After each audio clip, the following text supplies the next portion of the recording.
Hello everyone, I am Tacit, and today I'm going to be going over the Gems of War event objectives for the Herald of Rune event, in which the Dark Herald is added to the game. So this week brings a ton of things happening. Gems of War only has two types of weeks, weeks that almost nothing is going on, and weeks that everything is going on. And this is definitely the week that everything is going on. So where should we even start? We have a Lunar New Year event, which will be taking place for the next 2 weeks, technically next 3, but the final week you can only spend your resources. So the next 2 weeks you can earn resources for it. Basically spend 50 gems every single day towards it. You'll be able to go get all of the rewards. We have the returning holiday armor, that red one. We have ourselves a new dragon. Unfortunately isn't as good as the dragon mythic, but is still usable to some degree. And also a pet that goes along with it, both the standard and golden version, with the standard one giving a bunch of stats and the golden one just be for collection purposes. Aside from that, we have ourselves a Tower of Doom, which normally wouldn't be too relevant. However, we finally have another category of Doom weapon, and this new category is very, very, very absurdly strong. They essentially took the nerf that they did to Journey Troops and applied the entire thing to these new weapons. It is so ridiculously good.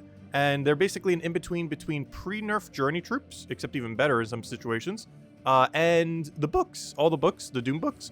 It basically has the same mana drain and everything as Doom books, with a better extra turn potential, while also being more flexible as far as what you can use it with, instead of being forced to have to use it against a pure color team, though it does benefit more from being used against a pure color team, but it doesn't have to like the books do. Because a book, you can never use it if the enemy team has like 1 or 0 of a color.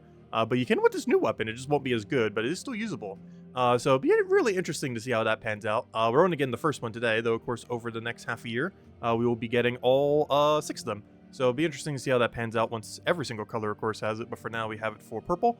And of course, as I mentioned, if you still want to get the mythic, that's pretty decent mythic that we got last Friday. It's basically purple loop of, it's an Elamagrim-like troop, but doesn't have any condition, so you can use it in a lot more flexibility for teams, where you could just replace out the other slot that you might have needed for a status effect, like a burner for Elamagrim, for just a mana accumulator, or another damage source, or whatever you want to put it with. So it's basically Elamagrim, but way more flexible in a sense.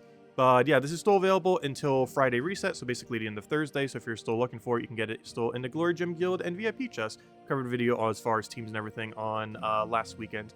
And we have a lot of teams to go cover during this video as well. However, before we do, let's go over all the other things. Actually, let me go to the normal troop. I meant to do that first. So the troop, honestly, they've been doing pretty good at making not completely useless stuff this year.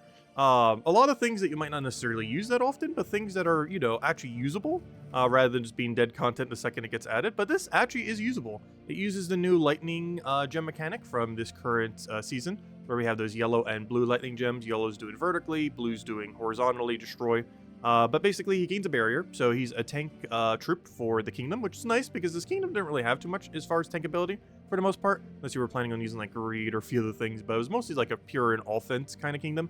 So this gives a bit more defensive capability, having both barrier and a little bit of skull reduction, and of course this explode that pretty much everything in this place has. But it also gets to create either 11 blue lightning gems or 11 yellow lightning gems. That's not too bad for a 12 mana cost, especially since blue is one of his colors. So if it does end up creating into blue, well, you feed back into him. And if it creates into yellow, well, that's fine too, because you'll probably have at least one yellow on your team that will feed mana to. And even if you don't or it died, it does destroy pretty much everything. It won't always do a full board clear, but if you get several of these aligned, you're going to be destroying a lot of the board. Because of how the full, because it either destroys a full row or 4 column per thing. So if you get like a horizontal for yellow or a vertical for blue, you just destroyed like half the board pretty much. So you get a lot of value from this if it works out. A lot of times, obviously, you can still miss. 11 gem spawn, still not the highest. But it's also not the lowest for something like 12 mana costs to be able to get it off, and no condition either, so you can just plop this onto any team and it just functions. Unfortunately, it is or and not choice. You do not get to choose which one it does. Otherwise, you would choose blue every time, most likely, unless you were doing a team that happened to go more yellow. But if you could choose, you would do blue every time. But unfortunately, it's either or. So 50% of the time it'll do blue, 50% of the time it'll do yellow. And that's pretty much how this guy works. Overall, obviously, he's not going to get used a ton, but he's definitely very usable. And oddly enough, I believe he's the strongest lightning gem option we have at the moment, which is interesting, but also kind of sad. Hopefully, we still get something else that uses lightning gems, because honestly, it's a pretty fun mechanic. I was messing around with them a little bit. And yeah, this definitely has a lot of potential. So hopefully, we still get something better than this, but it's still a very usable option and the best lightning gem mechanic we have so far. Anyways, As far as other things, of course, we have the event key drop table for Cinemirage. Cinemirage, as of this week, can reach 19 star. This is somewhat relevant because it is only one away from 20 star. So if it randomly gets another mythic, or if it gets like a bounty hunter event where it gets another troop or something similar, that will tick it up another one in order to bring it to the 20 star, which will be another permanent attack. So it might be worthwhile to use some event keys to try to get there if you're later in the game in order to maximize everything out, though it does require the brown Celestial Dragon, which could be a little hard to get. Speaking of which, here's everything for the event queue drop table. Everything that is not in the drop table that is shown here includes the 4 faction troops from the Depths of Sin faction, as well as of course, the Eclipsos, which is only from the Celestial Dragon, Dragonite Gem, or Dragonite Egg drop table.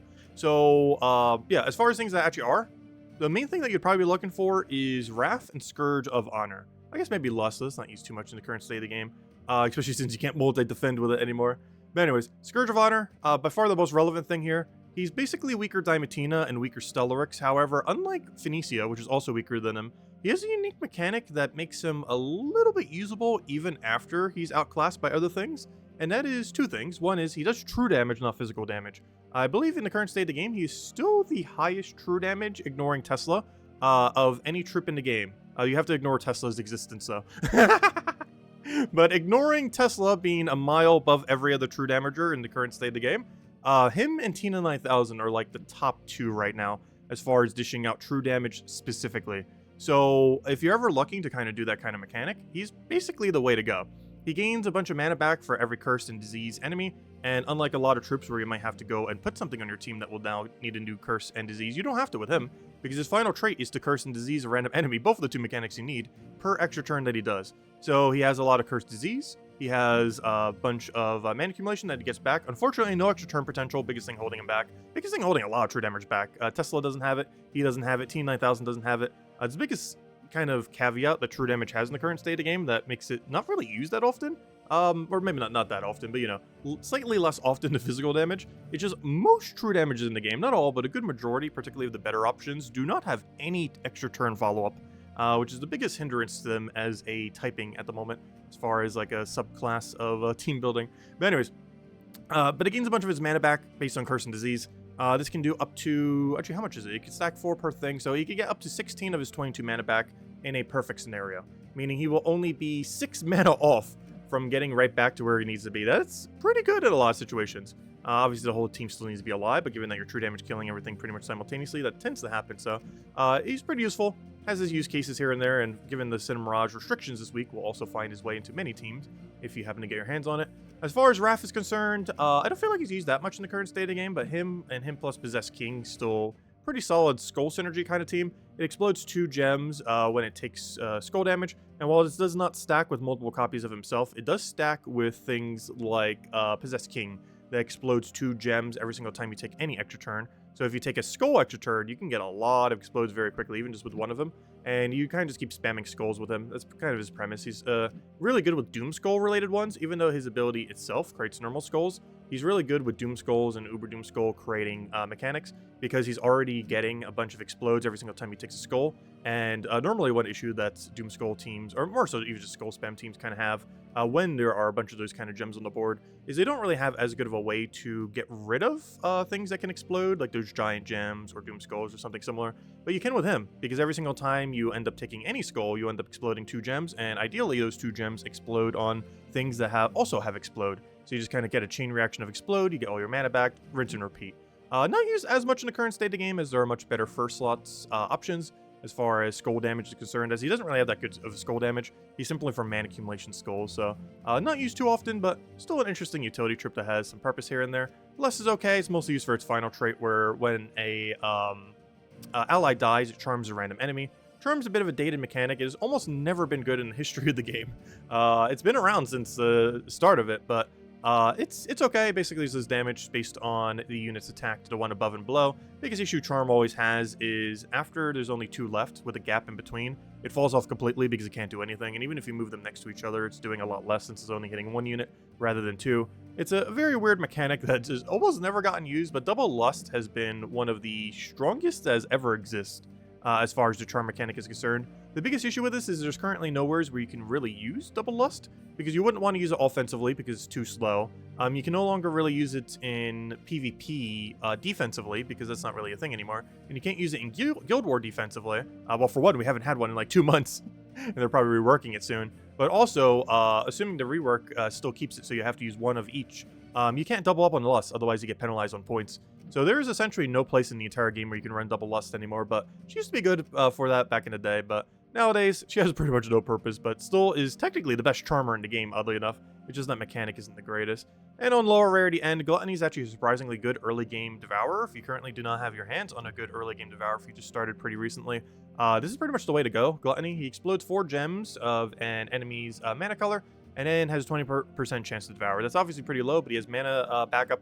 And as far as early game Devourers are concerned, despite it being 20%, he gets to stack quite a bit off his mana accumulation, as well as starting with extra mana accumulation. So it devours quite a bit more than you would really think for something that's only 20%. And from an early game perspective, when you have almost no Devourers as good options, it is generally your best option until you start getting the Legends and Mythics that have the Devourer mechanic. Anyways, that's pretty much a rundown on this place. Oh, also Bane of Mercy. How could I forget Bane of Mercy? Bane of Mercy, one of the better empowers in the entire game right now. It's epic, so similar to Gluttony, you probably already have your hands on it, but if you don't, it is a empower troop that converts pretty standard. It's a yellow to purple. There are actually already empowers that do this. However, the main gimmick that this has that is really good, aside from it's a little bit of attacking, is that it gets to inflict curse on all enemies, meaning this is a turn 1 4x curse. This is really good for getting rid of Submerge, Barrier, as well as applying other status effects. So if you're using with like Elementalist or anything that can spam status effects while not already having curse, it can end up getting rid of that. It's also pretty good for things that need Devourer, like Iron Gut. While Iron Gut itself doesn't use purple, it does need an attack value, which immediately gets it to pretty much 100 then, for it's 100% Devour. So it's really good synergy there as well, as it not only curses them, so you're allowed to devour everything, but you also get an attack gain, meaning you can use Iron Gut anywhere, even in Explore and locations where you normally wouldn't have over 100 attack naturally. It simply just gives your Iron Gut full attack. You get an extra turn from the convert. You feed into something else that uses purple on your team, like a Thrall or a Leprechaun or whatever else, and probably a Thrall. And yeah, they just devour everything. So overall, really strong. Just a lot of utility troops from this place. Nothing you'd really build a full team out of. Like, you're never really building a 4x Cinder Mirage team, other than the 4x Cinder Mirage teams that were forced to have to do for the Underspire this week. But beyond that, you pretty much will never really be using these in a team. They're mostly just a lot of utility troops that you put into other teams, is essentially this kingdom in a nutshell. Anyways, with that out of the way, other things that we have going on this week. We have ourselves a Tower of Doom, and as we mentioned earlier, don't forget, use the weapon. I almost, once again, built teams. I almost put a wand on the team. It's like, wait, I gotta use the Doom thingy. But you actually are gonna want to use the Doom thingy. The Doom thingy is really, really, really good. So as far as Tower of Doom, it plays the same as always. Scout out with your guild. Find all the fireballs, find all the heroisms, find all the unlocks, find whatever else you want to scout back to your guild. While it is different per guild, it is the same within a guild. So the 30 or 29 other members within your guild will all have the same room layout. So whatever they had for their first, you have for your first. So report back to your guild all the better rooms. Ideally, you just have a nice little scouted out thing, and then you just do whatever the better ones are. The main reason for this is you use a sigil every single battle rather than every single floor, like many of the other modes. So you want to only take the better rooms, as every single room that isn't a better room that you're taking is basically just a sigil wasted. And that's pretty much this. But you have to use pure purple. And with that, we do have this new Doomed Blade, which you can get for 500 gems. If we go over to the shop right over here, the way that you get it, and pretty much the only way you can get it, you get it from Soulforge too, but you get it from tier 4. It costs 500 gems to reach there. Get these 4 tiers, and you'll get a bunch of sigils that you can use, a couple of the little bit of the Forge Scrolls, but most importantly, this weapon, the Doomed Vulge. So this is a new category of weapon. I'm not sure exactly what I'll be calling them. I almost want to call them the Doom Swords, but it kind of sounds kind of similar to the other ones. Also not sure if they're all going to kind of like sword-like like this. However, these are the new, or this is the new category of Doom Weapon. We just finished up the previous category, and this is very strong. It's an in-between of pre-nerf Journey troops, but even stronger somehow, as well as book, all the books, the Doom books. So what it does is it deals a bunch of damage to the first 2 enemies. So not full AoE, but kind of like a Yagwei kind of mechanic. Actually, I didn't even think about that until literally just now. These are literally just better Yagwei. Except instead of convert, you do gem spawn. These are literally just Yagwei. But deals, no wonder why they're so good. I was just mentioning the other weekend too, when we were doing a bunch of, because we have Shen Tang. And I was mentioning, I miss the Yagwe meta. And this basically just is the Yagwe meta now, just for every color, except we only have purple right now. But it deals a bunch of damage to the first 2 enemies, plus 2 per tempering level. So what that means is as you get it leveled up to level 10, you get 2 additional damage per level for that, meaning a total of 20. So basically it's going to be doing 20 more damage to 2 additional units for 40 damage total. And then it gets to create, this is where the big broken part is. It creates 2 purple gems for each purple ally and enemy. So, of course, your entire team can end up having 4 purple. So that's going to be 8. And then the entire enemy team, assuming, you know, you're up against a pure purple team, will also be 4 purple. And then you'll end up getting yourself to a 16 purple spam. That is higher than peak journey troops. Actually, wait, no. Is that same as peak journey troops? Wait, never mind. I'm starting to forget what they even were. They've been nerfed for so long. No, they've only been nerfed for a couple weeks. But never mind. That would have been the same as a shiny max journey troop because they were able to do 15 and 16 of shiny. So this actually matches the pre-nerf journey troop. So maybe that's why they nerfed them. To make room for these rooms. Who knows? But the big downside of it, of course, 18 mana cost, as is pretty much every Doom weapon. That's the biggest thing holding it back compared to the journey troops before that use 2 colors at 12. This use only 1 at 18. So that's the big kind of thing that keeps it not from being broken beyond belief. But yes, in this situation where your entire team is pure color and the entire enemy team is pure color, you will end up getting a 16 purple. That is pretty good. However, you can use it outside that context. You don't have to have the enemy team be pure color. If they have 2 purples and your entire team is pure purple, you will end up getting, what is that, 14? No, math. 12. You will end up getting 12 gem spawn. I keep thinking this has a base of 2. It doesn't actually have a base of 2, which is unfortunate. But yeah, you'd be getting 12 in that situation. If your whole team is purple, which generally if you're ever using this, your whole team will be purple, and the enemy team has at least 2 purples, which is decently likely if you're just building, you know, just a general team. If they have Thrall Leprechaun, that's already 2 purple right there.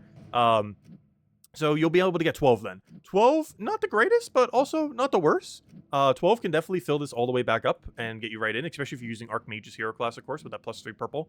Oddly enough, they actually started with one of the better ones. Purple probably is going to be among one of the strongest, if not the strongest versions of this. So interesting that we're already starting at the peak of how strong this could be. Though, of course, the other ones will have some niche teams that they could be used in as well. But, of course, there's Thrall Leprechaun that you'll be able to use this with. There's Archmage's that you'll be able to use this with. And any number of other purple options. Even the Purple Dragon that's still in drop table right now if you really want to.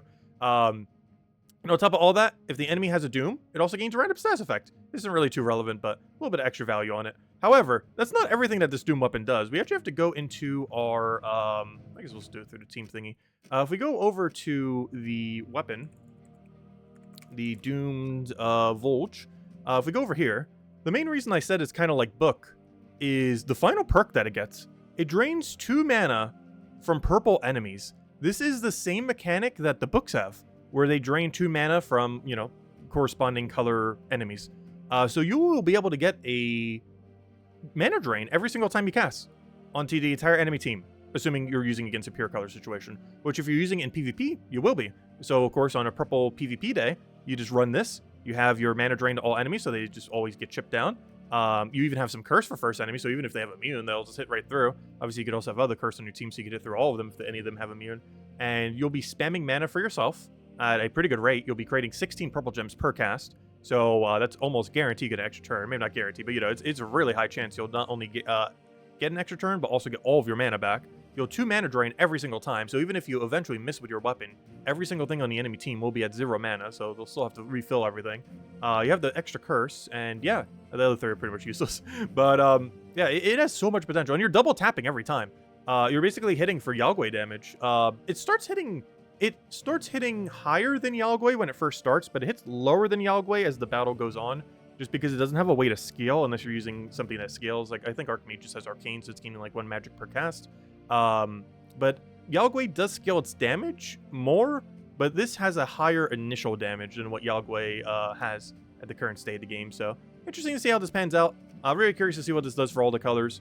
And overall, honestly, I'm not sure if I would say this is the best Doom weapon category, but it is easily top 3, possibly even the second of the top 3. It's hard to really place them because all 3 that are in the top 3, the ones that do the Doom Skull convert into AoE, this and the books are all used for very different things. But those are our top 3 current like Doom categories right now, and this is definitely in it. Just not sure exactly where. We'll have to mess around with it more. Obviously, it's only the first one. We haven't seen it for the other colors. Also, haven't really had much time to really mess around with it yet, but has a lot of potential moving forward and is basically pre-nerf journey troops, essentially. In the right circumstances, essentially just pre-nerf journey troops. So, pretty interesting in that regard. Anyways, other things that we have going on that isn't Tower of Doom. We have ourselves the Fortune and Glory event. This year is the year of the dragon for the Lunar New Year thing. So as far as this troop is concerned, or as far as this event is concerned, you're restricted to using pure yellow teams, which means all 4 of your troops need to be yellow, and that's the only restriction. Essentially what you do for this is just spend 50 gems every single day to end up to get a little bit more sigils. You then do your 6 battles, and then by the end of it all, you should be able to get everything, which is 1 Crimson Armor, though don't get it if you already got it last season. The Tan Long, the Tan Long's Fire, and of course an Orb of Power. You can spend even less than that if you're looking to get less than that. However, you'll need to spend 50 every single day with 100 on one of the days in order to get all 4 of these. But if you already have this armor, don't get it because you already got it last year. And if you don't want the Orb of Power, you can also skip on that, meaning almost the free battles alone can almost finish those 2. I think you still have to throw 50, I want to say 7 times? I'm not sure the exact number, 6 or 7 if you only want to get these 2. And by these 2, I mean Time Long once and this 6 times. The reason you gotta get this 6 times is 5 will max it out. As you can see right there, has a 5 stock. And then the 6th time will get you the golden version. There are 2 ways to get the golden version of that pet. One is to spend $10 by getting extra sigils here, though that is very easily skippable because the other way to get it is simply just go and buy this 6 times. The first 5 are 100 each. This 6th time is 200, meaning to do that you'll need 700 points there, meaning you'll need 1,100 total if you want to do these 2, 1,600 if you want to do these 3, and math, 2,400 to do those 4. But anyways, Crimson Armor, just as red armor. You've probably seen it around. Some people have had it over the last year. It's the same one as last year, so don't get it if you already have it. Next, we have Time Long. Obviously, this guy's new. He's not as good as the Mythic we got last weekend, which is kind of to be expected. He's only a legend. But still has some okay use cases. Given how many AoE dragons we have in the game, I'm pretty sure it's not going to get used for much. Maybe in the weird Shentang restriction occasionally, but essentially, he deals a bunch of damage to all enemies, creates a mix of red and yellow, and that's it. Nothing really too special. Does gain enchant every single time you take a yellow. Has a little bit of score reduction. For the most part, there's just too many dragons to outclass it. Well, if nothing else, it does get an extra 5 to all stats. This little dragon that we have here gives extra skills to your Time Long, and once you have it fully maxed, that will be a +5 to all stats on your Time Long, making it at least slightly more viable. And of course, the Orb of Power is just for Orb of Power. You use this to craft Zolgoth, you use this to craft Catherics, and you use this to craft Enraged Carindera in that order. So, and then you just hoard them until they add more things to use Power Orbs on, because actually using a Power Orb for Power Orb purposes is very waste of value. I should only be using them on Mythics that require it, of which is just those 3.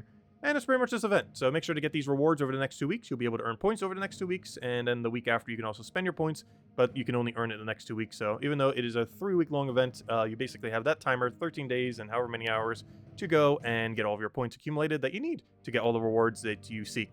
Anyways, aside from that, what else? As far as weekly events that we've gone this week, gosh, we're like 23 minutes in, and we're just now getting to here. Gosh, we got a billion things. We still have to go over Soulforge. Just some insane stuff in Soulforge, too. But anyways, as well as a funny team I wanted to go show, because we haven't actually had the chance to do so since they've tweaked some things. But anyways, Tuesday, we have the Depths of Sin. Nothing really special here. I believe it's red. Purple restriction, if I remember correctly. But anyways, that's just pretty standard faction. Just do it, get some orbs, get a free Volky. Wednesday, we have ourselves the Lunar New Year pet, not to be fused with the holiday one that we just went over. This is a completely different pet. This is a cosmetic one for 2024 Lunar New Year for the Year of the Dragon. So make sure to get that. It will only be available this Wednesday, so make sure to get it at any time on Wednesday once that timer goes. Thursday, we have ourselves the Doomsayer Hero class. Not the absolute worst class in the game, though pretty far down there. Probably the higher end of top or bottom 5. Maybe a little bit higher than that. I'm not sure. It does have a Death Mark mechanic, but it is pretty weak. It also has an issue of being a Daemon typing, and I feel like there's just a lot of really useless Daemon typing classes in the game. But yeah, it's not the greatest, but if nothing else, you probably don't have it maxed yet, so you'll be able to get some free class XP for it. And then you can see with the timer that's already here, we have ourselves a Bounty Hunter this Friday. So we'll have that, get another troop for that, and pretty standard bounty with all of the loot that it normally has. Anyway, Soulforge. So there are some interesting troop options this time around. Let's start with some of the more basic ones. So Voice of Orpheus. Voice of Orpheus is currently the most consistent cleanser in the game, having the highest chance of actually doing it as both impervious and on cast. So it has immune to silence, it just covers so much range and ends up cleansing every single time it takes a yellow and every single time it casts its ability. It has the most consistent amount of cleanse, however, it doesn't really do much beyond cleansing for the most part. Its ability is pretty lackluster. So it's basically the thing that you put onto a team when the enemy team will counter you in almost every way, and you just really need a way to cleanse out of it. Very rarely does this get used, but it's a utility troop that you do eventually want to have around. It's low priority early on in the game, but once you get later in the game and you feel like you have most everything, it's definitely one of the things you would kind of eye down if you don't already have it, as you'll probably only use this like a few times a year. Unless they change something within the game. You will very rarely use this, but you do use it. It does come into play as a utility troop ever so occasionally. Next, we have ourselves Tina 9000. Tina 9000, as we were just mentioning earlier, is among one of the better true damagers in the game. Like pretty much every true damager in the game, it does have the issue of does not gain extra turn. However, the other thing that this thing has going for it, besides from being really good true damage, is it is actually the effectively strongest spell reduction troop in the game. While there are multiple troops that have higher spell reduction than this thing, the main thing that makes it pretty good at spell reduction is not that it just has 50%, but it has 50% while gaining double its magic as armor. This makes it the most physically tanky spell reduction troop in the game, effectively. While there are things that have 55% and 75%, those troops do not have a natural armor gain or any durability gain on them. And this does, and this makes its effective tank ability higher in most situations, unless they're running true damage, of course. But yeah, it's pretty interesting to see how that pans out a lot of times. It has a lot of reduction, has a lot of damage because it takes all that armor and ends up placing it as true damage. Or not as true damage, but as physical damage. 50% of your armor gets converted to extra skull damage, which is always pretty nice. And on top of all that, if this thing double taps in a PvP-like situation, it normally has enough damage range to just one-shot something. It only works if you're in a similar statted location. So obviously if you're doing like a high-level faction or something similar, it's not going to be able to do that. But in most PvP battles, if it hits twice onto a enemy, if you're similar stat to them and they're similar stats to you, you will still end up killing them with a double hit. So a lot of times it'll just get a kill every single time it casts, which is pretty nice. Also, it counts as a mech, so you get 50% mana to start it with the mech hero class. And it's also the best synergy troop for running at 50% mech.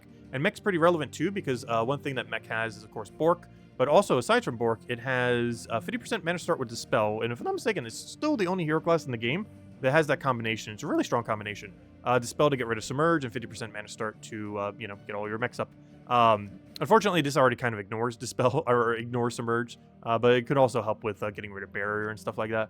But anyways, the main one I wanted to mention, as far as interesting things that's actually in Soulforge this week, is Eye of Argris. This is the first time, unless I'm forgetting one, but I'm pretty sure this is the first time Eye of Argris has been in the Soulforge since they have reworked PvP.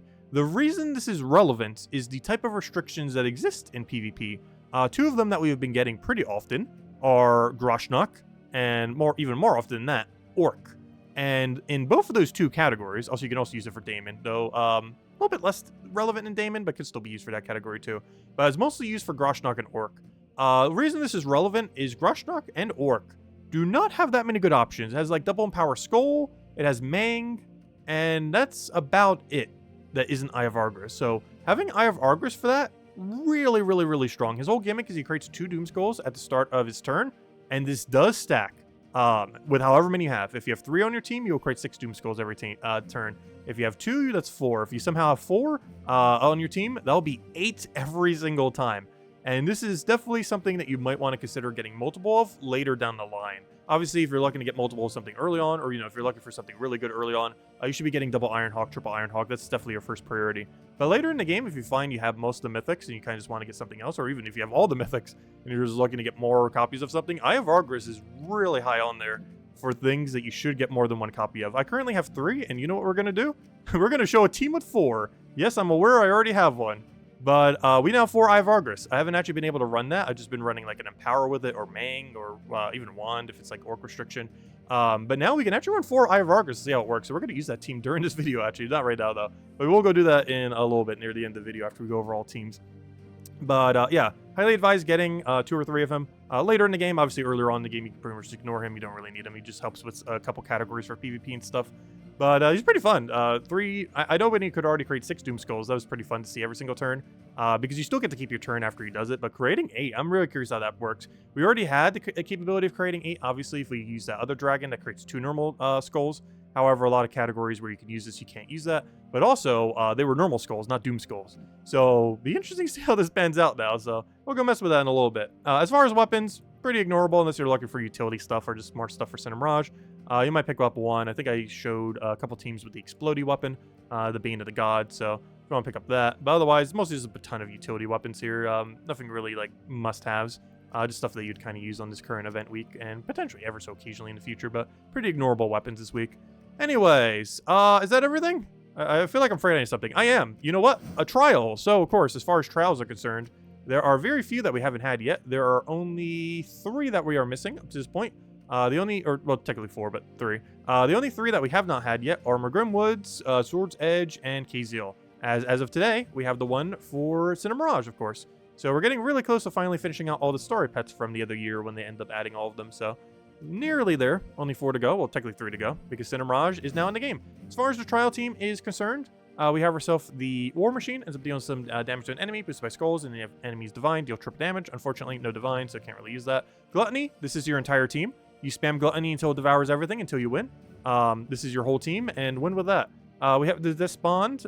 This deals some damage to an enemy, equal to their attack. Then deal the same damage to all enemies above them. So you're basically just going to use this on last slot and full AoE upwards. And he has a okay attacks that, so you'll be able to get onto everything there.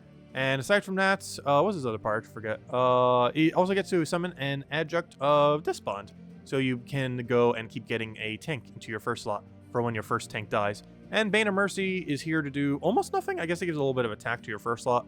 You almost kind of want to wait till your War Machine goes down and do it on Gluttony. You could even just go first slot Gluttony if you really want to risk it. Just go until you get Devour and then just auto-win off that Devour. You might have to restart a couple times at the later end if you want to go down this route, but you just go all in on Gluttony. Gluttony is your entire team. Like 95% of your team right here is just Gluttony. Everything else is just here to exist. But just keep spamming Gluttony until you win. 20% Devour, they have no counter to it. You just keep doing it over and over and over again until you win. That is pretty much this entire battle. Just spam Gluttony until you win.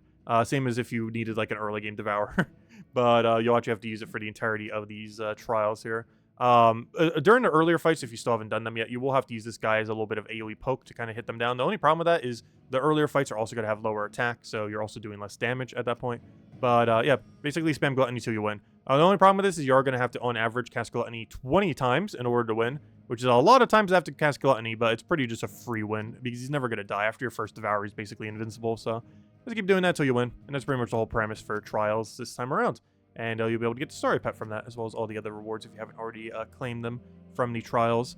Anyways, let's finally go and get in some teams. I believe we have 10 teams here, all of which will be in description below if you want to go and copy and paste any of them. We'll start all the way from the top. So Purple Doom, this of course is Purple Restriction, while also being required to use the new Doomed Volge, which is basically an in-between of pre-nerf Journey Troops and Book, the Deed Book thing. Or not, I keep saying Deed Book, I mean the whatever you want to call them, the Doom Books. I end up doing this with the new Dragon. Just as a reminder, as I already mentioned a couple times in this video, this is still available in the Glory Gem Guild and VIP chests until Friday reset, so the end of Thursday. So make sure to go and get this if you still want it. Pretty good, 9 to 13 gems, about 11 on average. It's pretty much almost like this, except it hits AoE, but does slightly less gem spawn. But similarly, does not have any required team. You don't have to use this with anything. You just plop it on any team and it will function just as well. It's not like many of the other things, like even this weapon. Like you have to use this with a pure purple team. Ideally also against a pure purple enemy team. But this, you just plop it on any team, it just functions. So it is a little bit weaker as far as what's max capability is, but its flexibility of what you can use it with is pretty nice. Though you are generally going to always use it with Amethyst just for the extra magic gain. It's not required, but it helps out a lot. It's also really helpful with Archmages. Again, not required, but very helpful. And of course, we have access to Thral and Leprechaun, so literally just build anything with Thral Leprechaun and you're good to go. For the lower rarity team, we have ourselves a very low rarity team, which is running Thral Leprechaun, Doomed Volge in a slightly safe spot, and whatever your best AoE is. Obviously, I put Atlanta here because you get her for free from completing out the Divine Fields Kingdom. However, just put whatever your best damage dealing troop is. Whatever that is, just put it here. Just look in your purples, see what's the highest thing, and just plop it into this slot. Obviously, you will most likely not be using Atlanta here. This is just the cheapest possible option, but place whatever your best option is that you happen to have is that can hit all enemies very hard. And that's your team. And it's just basically a Thral Leprechaun team beyond that. Anyways, as far as the faction, this is a purple-red? I want to say purple-red. I'm pretty sure it's purple-red. But a purple-red restriction. So that means you have access to Thral Leprechaun. Once again, I basically went down the Void Dragon route, except using it with Wand. Figured might as well. It's the last week that he's going to be in drop table, or at least easily obtainable from drop table. So I figured we use him some. I'll be using him this Tuesday for that. As far as the higher range, we're basically just going into a Zolgoth build. But I kind of wanted to mess around with the weapon because it's new. I also kind of wanted to just kind of see what it can end up doing. Obviously, book, if you're up against like a pure color team, could be a little bit better, but you're stuck with the whole team the whole time. So this will be a lot more flexible because even if the enemy team has no purples, this is still usable. It's not like book where it's required basically that your entire enemy team is 4 of a color. This is functional with regardless of what your enemy team is. It's more beneficial if they're all purple or, you know, whatever the corresponding color is, but it doesn't have to be. Even if they only have 1, even if they even have 0, you can still get away with these a lot of times. But if they have 1 or 2, especially, even 3, it's still pretty good. And ideally you'd want to use on 4, but it's definitely not required to be able to get value from that weapon. As far as Purification is concerned, a couple different ways that you can run it, but basically spam the legend until you win. It deals a bunch of damage to an enemy boosted by their attack. This is actually one of the only boost ratios in all of Underspire still to this day, which is kind of surprising.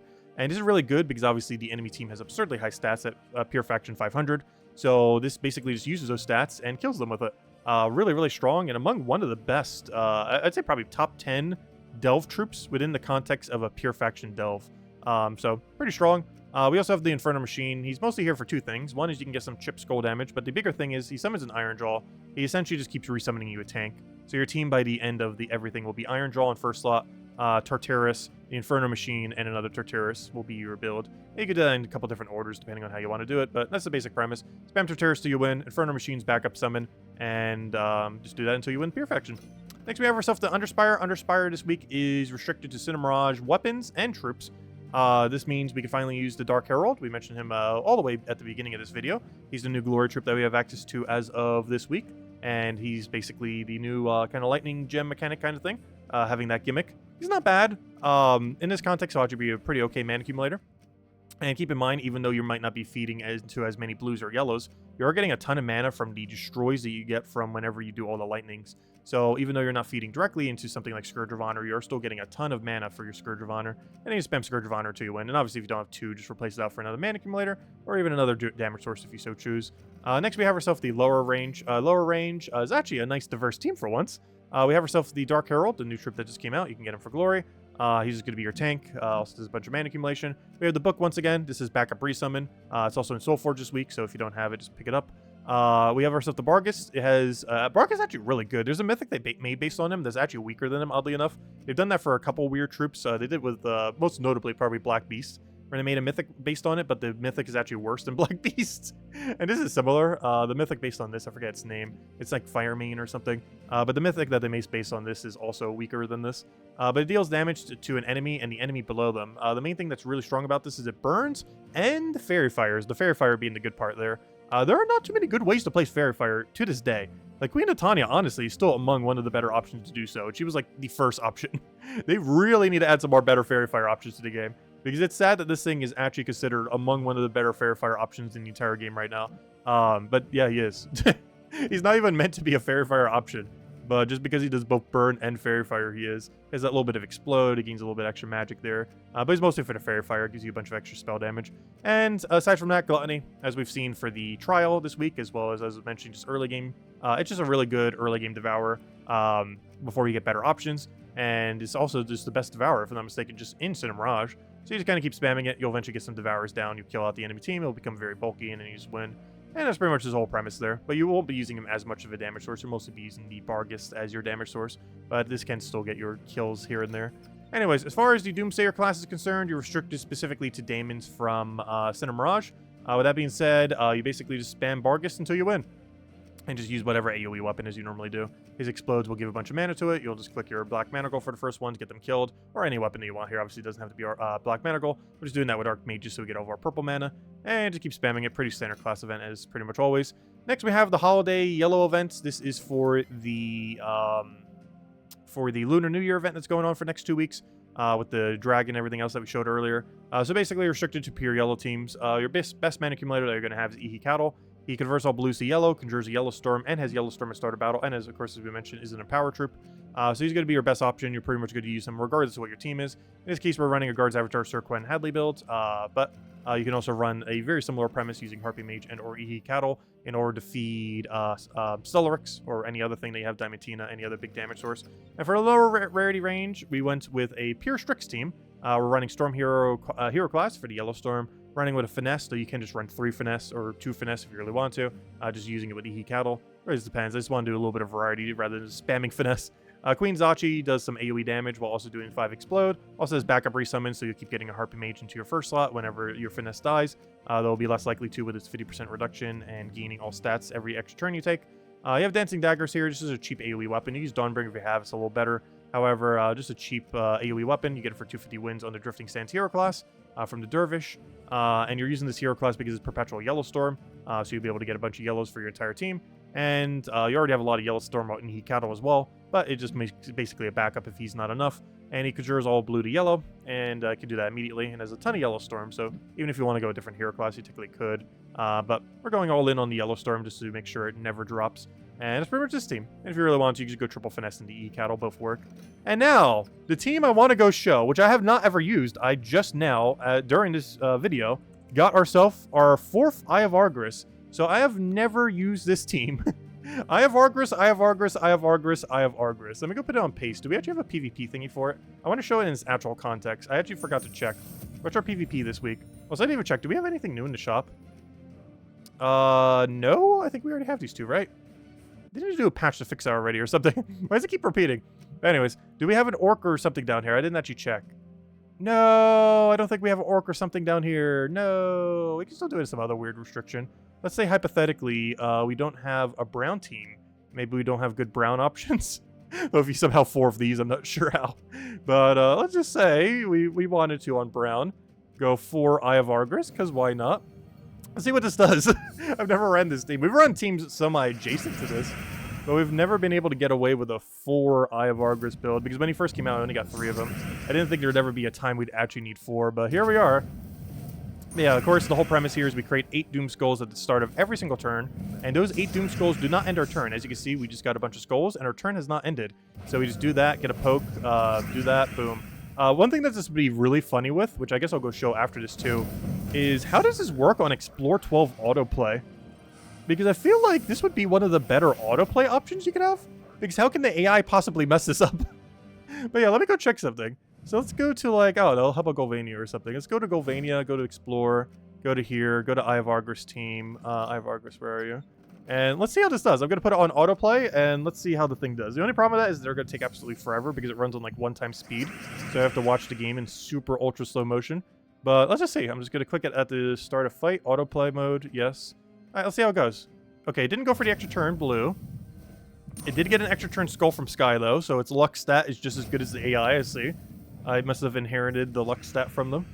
Let's see. Where does this next 8 go? Obviously, you can't even mess these up. It automatically goes.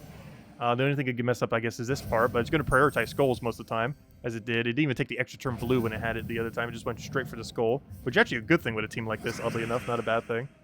He does prioritize extra turn skulls, though. He doesn't seem to prioritize extra turns, but he does prioritize extra turn skulls. So he will take that before everything else, which is nice, because he will normally have access to an extra turn skull when using a team like this. He doesn't have it this time, but he does go for a little bit of poke there. Unfortunately, he took it away where the enemy still has follow-up, but the enemy also didn't really do anything with it, so it doesn't really matter. Gets a bunch of skulls here. He goes for the upper one instead of the lower one. Interesting. Once again, leaving the enemy with a skull option that it doesn't take for some reason. He'll take this extra turn skull, then probably take this one right over here, unless he fancies the other option.